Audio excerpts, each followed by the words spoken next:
करवीर तालुक्यातील बालिंगा, कोपार्डे, चिंचवडेसह पन्हाळा तालुक्यातील कळे आणि गगनबावडा तालुक्यातील निवडे, गगनबावडा या गावातील अनेक मतदान केंद्रांना जिल्हाधिकारी अमोल येडगे यांनी आज अचानक भेटी दिल्या।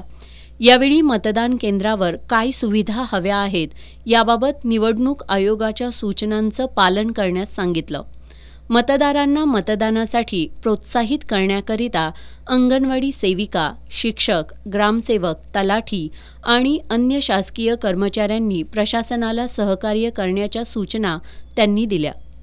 मतदान केंद्रावर यायला जर दिव्यांग आणि वयोवृद्ध व्यक्ती असमर्थ असेल तर त्यांनी 12D या नमुन्यातील ऑनलाईन अर्ज सादर करावेत असं सांगून दिव्यांग व्यक्तीला मतदान केंद्रात जाण्यासाठी रॅम्प करणे, पाळणाघर, सावलीसाठी मंडप, पिण्याच्या पाण्याबरोबर बसण्यासाठी बाकडी अथवा खुर्च्यांची सोय करण्यासाठी प्राधान्यानं लक्ष देण्याच्या सूचना जिल्हाधिकाऱ्यांनी ग्रामसेवक आणि तलाठ्यांना केल्या।